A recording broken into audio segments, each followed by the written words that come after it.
what so proudly we hail at the twilight's last gleaming, whose broad stripes and bright stars through the perilous fight o'er the ramparts we watch were so gallantly streaming, and the rocket's red glare, the bombs bursting in air, gave proof through the night that our flag was still there.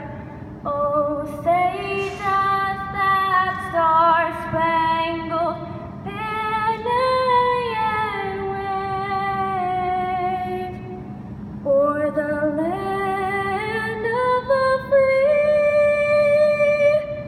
and the home of the brave?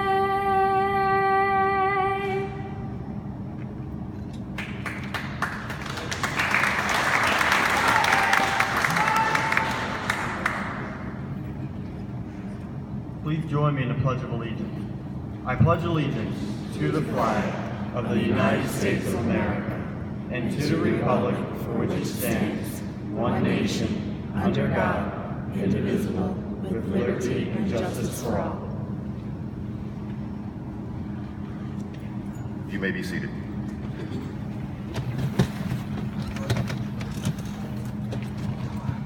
Ladies and gentlemen, I want to thank you all for coming out here today on behalf of the staff and cadets of DMA and helping us dedicate the chair for the POW MIA. The purpose of this chair is to make all of us aware that those who are still missing will never be forgotten.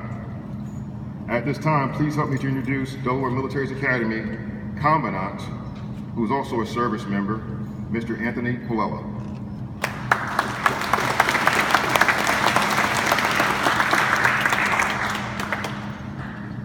Just got to bring the microphone way down after.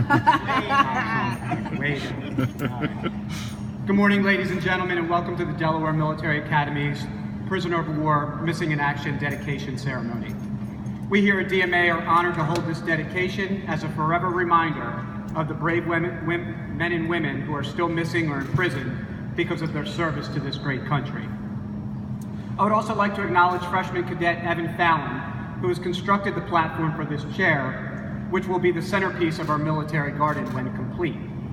Evan is doing this to earn his Eagle Scout and has been extremely diligent in the planning, coordinating, and follow-through of this service project. Please join me in a round of applause for his effort thus far.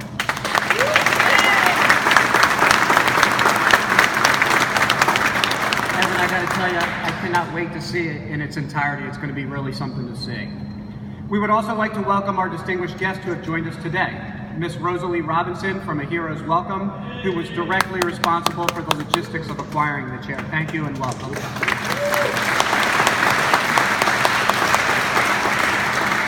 Brigadier General Wenke, Colonel Joseph Bartell, and Lieutenant Colonel Wiley Blevins from the Delaware Army National Guard, Councilman Dave Tackett from Newcastle County Division 11, Mr. Patrick Hughes from the Rolling Thunder, Mr. Nicholas Henry of the Delmarva Council Boy Scouts of America.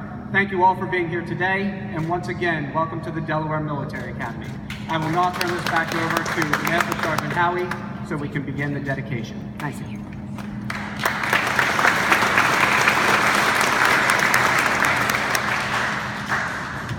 I have to push the mic back up.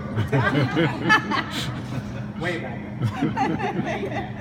For more than 1 year, excuse me, DMA was informed that they had a POW MIA chair that would be honored at their school to commemorate or to remember those members who are still lost. To help us never forget that, Cadet Fallon, a freshman here at DMA, will come forward to talk to us about his part in the construction of this chair. Please help me welcome Cadet Fallon.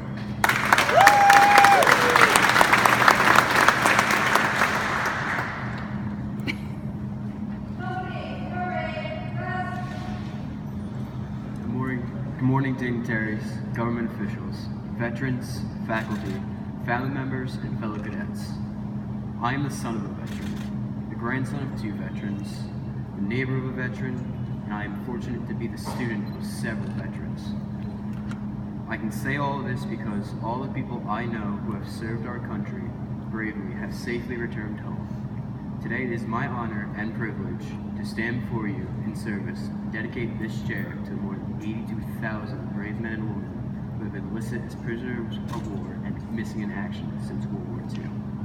It is because of them and the countless other brave service members who served and sacrificed for our country that we have the freedom to hold this ceremony this morning.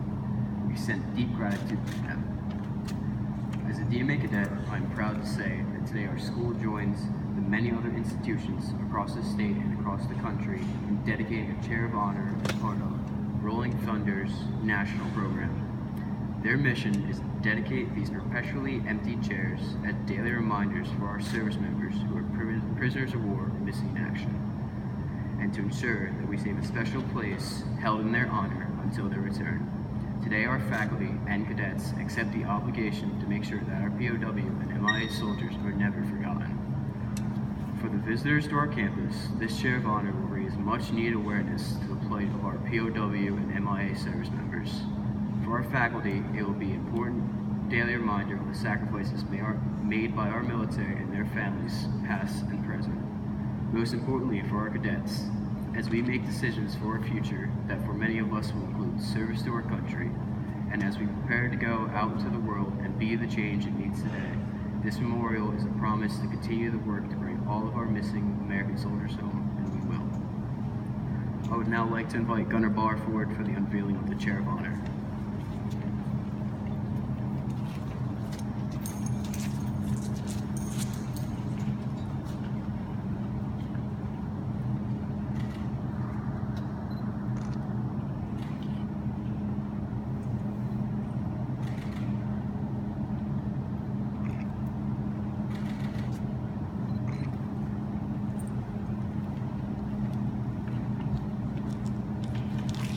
Thank you, Chief Officer Barr.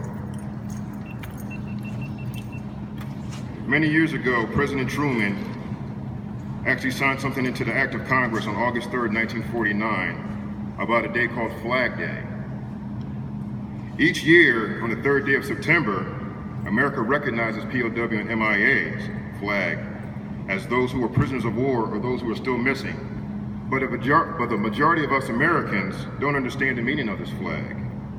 Here to help us understand the meaning of the POW MIA flag is a lady who has invested countless hours of her own time to bring awareness to the forefront of our knowledge. Please help me welcome Miss Rosalie Robinson.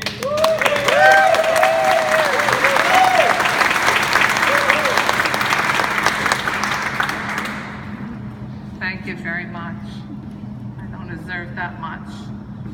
I wanted to just share with the cadets and all of you that don't know the story behind the POW MIA flag. It's not just a flag.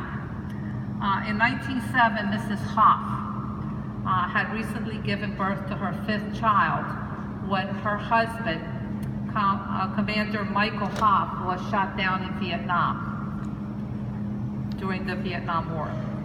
In 1971,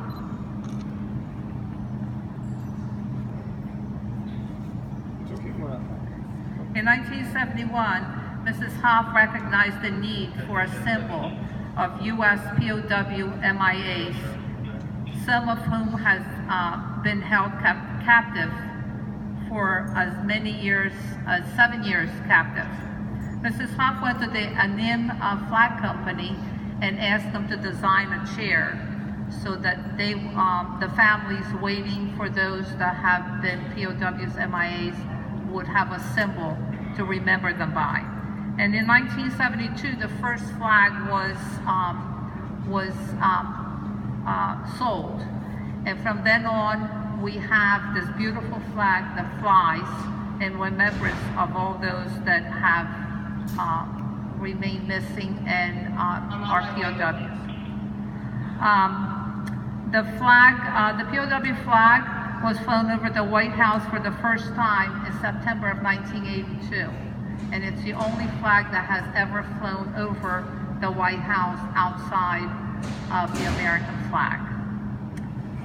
I wanted to just reflect on what 82,000 people mean. You know, it sounds like 82,000. Now, how many is that? So, if every one of you could just imagine being at the Super Bowl this last year in Minneapolis, that stadium held 70,000 people, and we're talking about 82,000 missing. Imagine being sitting in a stadium with all these people around you, and you close your eyes, and all of a sudden you open your eyes and you look to the left and you look to the right, and all those people are gone. It's silence. There's nobody there but you.